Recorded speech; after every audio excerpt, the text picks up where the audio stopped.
Okay, everybody, what's up? Welcome to a really weird episode of Inking Out Loud. I know that during this quarantine that we all find ourselves in, we're all kind of just like anchoring? I should say hankering. Jesus Christ, look at me. I guess it's kind of already an Inking Out Loud episode and I'm screwing up my verbatim, isn't it? Anyway, what I was trying to say is that I know we're all looking for content, any kind of content to keep us busy during these hard times. So what I decided I'm going to do today is I'm going to do two things. Number one, I'm going to explain why our YouTube channel is so far behind in terms of our regular release schedule. And two, I'm also going to be giving an in-depth look at my incredibly amateur process and how I actually make these YouTube videos. So to start with, you're seeing my background now. I just built this PC, that's why my background's nice and clean and organized. I don't normally let it get too bad, but right now it's actually cleaner than even I normally have it. For now, I'm just gonna open up Adobe Premiere. That's my primary video editing software. I'm far more accomplished with Sony Vegas, but Sony Vegas is also a massive steaming pile of shit. So, um, this is the industry standard software. I'm very amateur with it, like I already said, but you know, we don't need a whole lot of expert video editing for a podcast video on YouTube. It's just going to be a static image. It's not going to show much, um, besides Danielle's amazing artwork. So for this one, the episode I'm working on right now is going to be Wraith Squadron. So I'm going to name it, for my own purposes, Inking Out Loud, episode, pardon me, this is 45. And I'm going to call it YouTube in case this file ends up on someone else's machine somewhere and they know exactly what it is. All right. So, anybody who is proficient with this software is probably already pulling their hair out of their head by this point, but this is my workspace.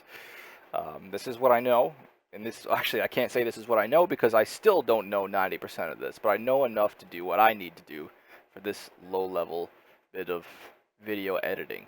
So for now, I'm going to start with the thumbnail. You can see this is where I'm drawing them all from. I have them on an alternate drive here. Vulkan is the name of my machine. This is the first time well, these are from the first time I built it, while it still worked before I needed a hard drive replacement. But I'm still drawing all of my thumbnails from here. I'm very amateur at Photoshop as well. Normally the files come from Danielle in big, I should say gorgeous 4,000 by 4,000 pixels. But depending on my proficiency on any relatively given day, which is fragile enough that it is constantly changing day to day, sometimes I end up with a nice big square, and sometimes I end up with a kind of skewed aspect ratio, like your regular widescreen format, which is to say 16 by 9.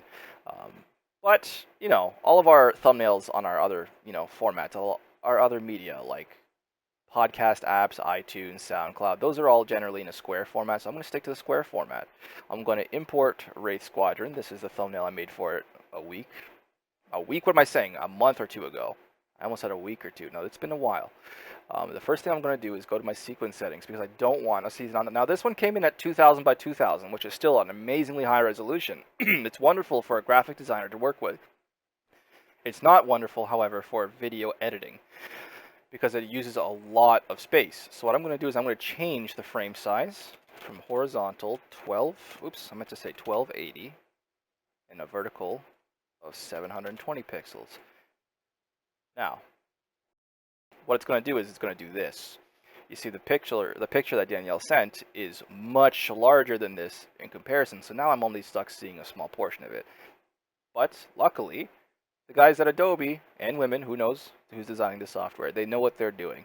And I can just simply right-click it and scale to frame size, and bingo. Now I have a widescreen format of a square thumbnail. It doesn't look the prettiest with these giant boxes on the sides. You know what?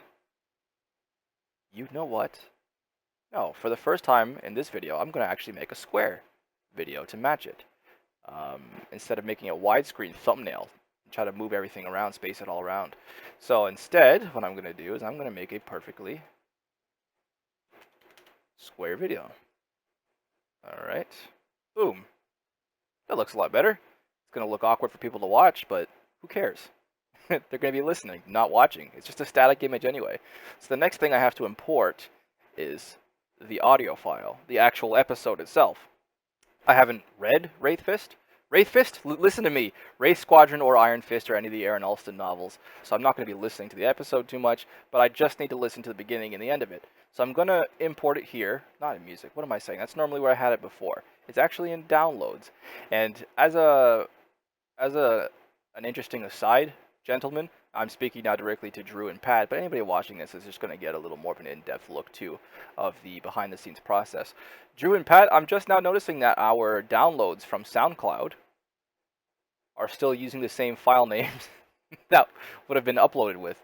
So, anybody that downloads our content from SoundCloud is going to see these file names, and it's going to be a little confusing. We know how to read them, but I can't see everybody else knowing how to read them.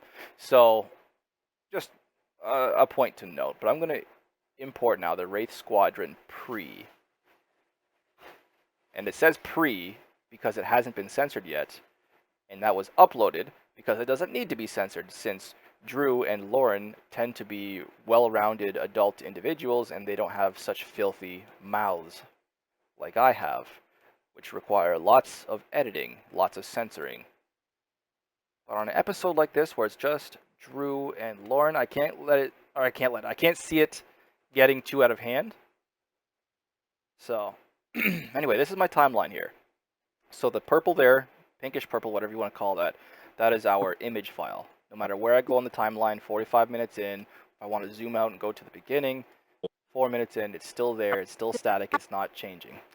This down here, if I want to zoom in and bring it up, I can adjust the levels if I want to. I can make this quieter, I can make it louder. I'm just going to bring it to where it was by default. Pardon me, because I'm assuming that Pat has already mixed and mastered all of this much better than I can, particularly much better than I can with this software. So, oops, let's bring her down normally here. I can actually increase the size of this if I want to. There we go, doesn't that look nice? Now, the next thing I want to do is add a little bit of flair. How much flair can be added? That's in question, because it's still just a standard video. But, as you can see, it kind of just flashes in there once I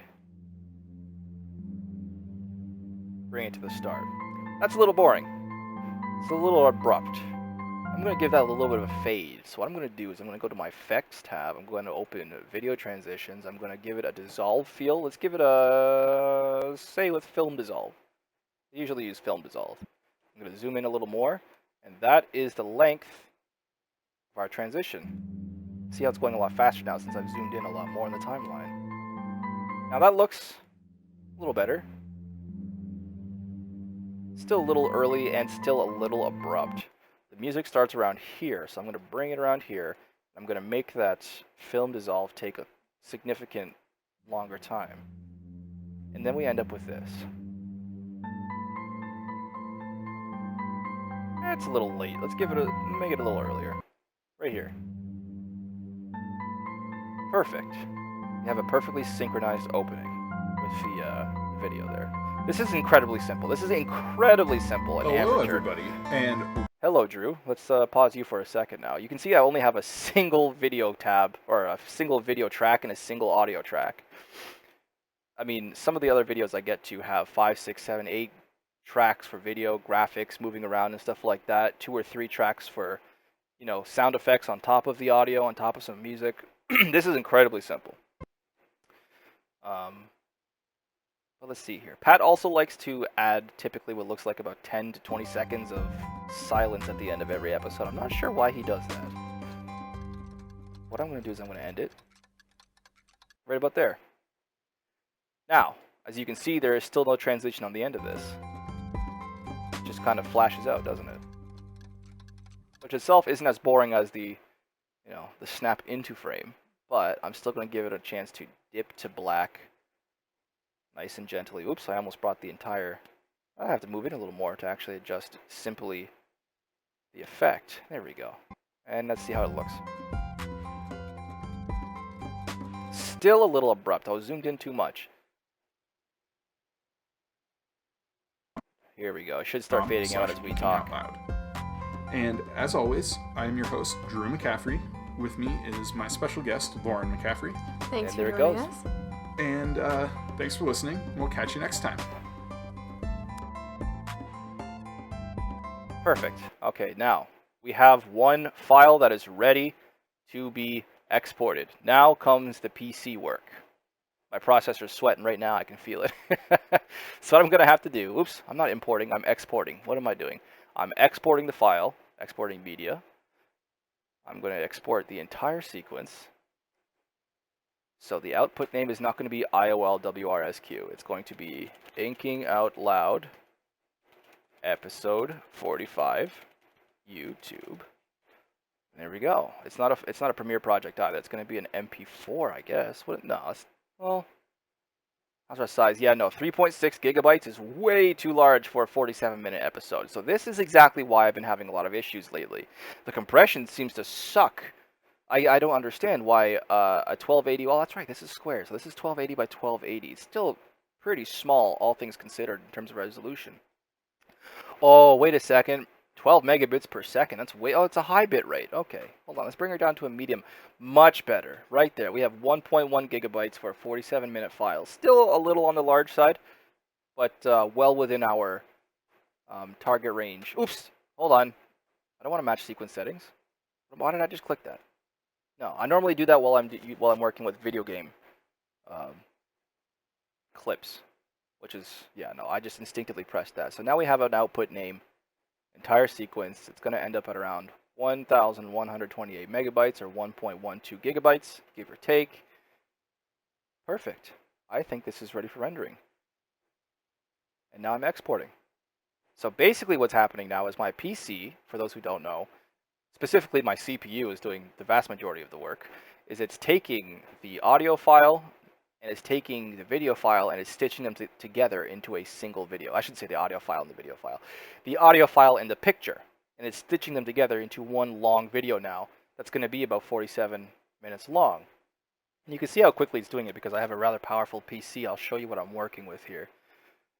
The CPU is only exerting itself on the scale of like 20%, 1/5 capacity, running across all 8 cores at 4.57 gigahertz. I've got 24 gigs of RAM in there now. I'm going to be taking 8 gigs out, returning it to the manufacturer for a replacement of 2, since I have an extra on the side that's corrupted. And when those two 8 gig sticks come in, I'm going to end up having a total of 32 gigabytes of RAM running at 3600 megahertz, which I'm rather excited about. I have an RTX 2070 Super that's really not having any issues with any game or video that I throw at it, which is awesome. And yeah, that's about it. So once this video finishes rendering, I'm going to have Wraith Squadron episode 45, a finished 47-minute episode to upload to YouTube. And now you've seen exactly how I do it. You've seen why I've been having issues, because a lot of these file sizes have been coming out lately as like a 47-minute video or an hour and a half long video coming out from like anywhere between 5 gigs and 20 gigabytes. Like, that is insane. That is absolutely insane for just a static image and an audio track in the background. But I may have just solved it by finding the high bitrate option. Wow, that's something, isn't it? I'm what, 2 or 3 months behind at this point on our YouTube videos, and I was making a video to explain why and to show my process, and I accidentally solved it. Huh. Isn't that something? Oh well. That's it for now, everybody. And the episode will be uploaded shortly.